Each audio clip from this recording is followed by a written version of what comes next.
PS3 ou encore PS4, Xbox 360 ou Xbox One, inclinez-vous devant votre maître, le PC. C'est 5 bonnes raisons pour avoir un PC les potes. C'est parti, let's go!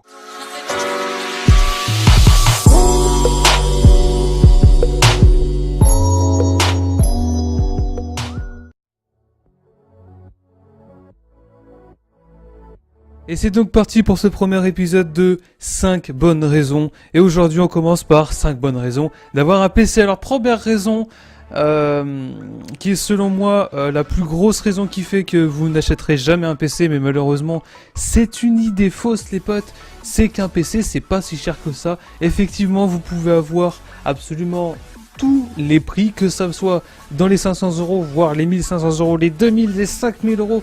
Peu importe, la toile est très complète par rapport à ça, vous aurez absolument tout. J'ai moi-même fait une config à 700 € il me semble pour Noël, mais ça j'ai fait une config à 700 €. Vous pourrez en trouver des moins chers comme vous pourrez en trouver des plus chers. Bref, les prix n'est pas un problème, surtout quand tu compares par rapport aux consoles qui elles sont à 300 €, 400 €, mais tu achètes tous les jeux derrière. Et donc des fois ça revient beaucoup plus cher. Alors je dis pas que sur PC tu les achètes pas, mais avec les promos qu'il y a sur PC, ça revient carrément moins cher. Il n'y a en général pas d'abonnement sur PC. Fallout 4 est énorme, Just Cause 3 explose de partout, le dernier Batman, arrêtez. Si vous voulez profiter au maximum de vos graphismes sur les derniers jeux vidéo, je vous conseille vivement, encore une fois, d'aller sur PC. Et c'est la deuxième raison qui fait que d'avoir un PC, c'est carrément mieux qu'une console. En effet, sur les consoles, vous serez tout le temps bridé, que ce soit par de la 720p, de la 1080p, pas de 60 fps ou des conneries du genre. Si vous voulez profiter à fond du jeu en 4K, en full ultra, il vous faut absolument un PC. Et là, encore une fois, ça sert à rien de dépenser des 1000 et des 100. Effectivement, même des petites configs peuvent le faire fonctionner en 2016, ou du moins fin 2015. Vous en avez marre du gameplay mou des fois de GTA V? Putain, ce jeu il est pas assez complet. Qu'est-ce qu'ils ont fait les développeurs chez Rockstar? Et pareil, pourquoi sur Skyrim il n'y a pas assez de choses? Non, je dis ça, je déconne évidemment, mais si vous voulez avoir une expérience encore plus riche, et bah tout simplement sur PC vous aurez la chance de pouvoir installer des mods. Bien sûr ça c'est quelque chose qu'on peut faire aussi sur console, mais c'est beaucoup plus dur, il faut s'y connaître dans le domaine, il faut craquer les consoles, alors que sur PC vous avez juste à télécharger ces mêmes mods, à les mettre dans les dossiers d'installation à la racine de vos propres jeux, et là profiter d'une expérience de jeu encore plus complète qu'elle l'était à l'origine. Donc effectivement, troisième raison d'être sur PC, eh bien augmenter le gameplay, améliorer les graphismes avec des modes graphismes, bref, encore une fois, avantage au PC, beaucoup plus complet, tout simplement. Pour la quatrième et cinquième raison, je vais tout simplement parler aux amateurs et aux professionnels, peu importe, youtubeurs, streamers.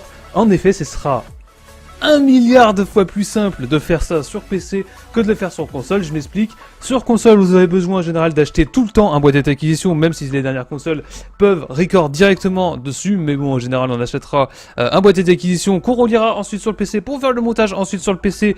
En général, il faudra un bon PC pour faire ceci. Bon, ça dépend. Il y en a, ils me diront que vous pourrez prendre un PC normal. Mais c'est là aussi la force du PC, c'est qu'il est adaptable. Vous n'avez pas besoin d'avoir un très gros PC. Si vous voulez faire absolument que du montage, du Photoshop, de la vidéo, vous n'êtes pas obligé. Vous pouvez prendre un PC de ce qu'il y a plus basique. Pas besoin de débourser encore une fois des milliers et des cents. En revanche, comme je dis, d'être sur PC, c'est beaucoup plus facile que d'être sur console, dans le sens où vous avez juste un logiciel de record, vous allez sur votre jeu, vous pressez F9, en général ça touche par défaut sur le logiciel de record, vous avez votre vidéo, vous les mettez sur un logiciel de montage que je ne citerai pas, peu importe, et là, vous ferez vos montages, vous aurez plus qu'à l'uploader sur YouTube, et c'est aussi simple que ça. Bref, du coup, j'espère que la vidéo vous aura plu, en espérant que les chaînes communautaires à qui je l'ai envoyé aura accepté cette vidéo. En tout cas, pour la conclusion des 5 bonnes raisons d'avoir un PC, vous l'aurez remarqué, pas si cher, expérience graphisme au maximum, possibilité infinie, adaptable, facilité sur YouTube et sur les streams. Voilà, donc j'espère que la vidéo vous aura plu, c'était Kev, n'hésitez pas à venir vous abonner si jamais vous avez aimé, à mettre un commentaire, un like aussi si vous avez aimé, à venir vous abonner sur mon Twitter, il est dans la description. C'était Kev, je vous souhaite que du bonheur, que de bonnes choses, et je vous dis, peace les gens, ciao.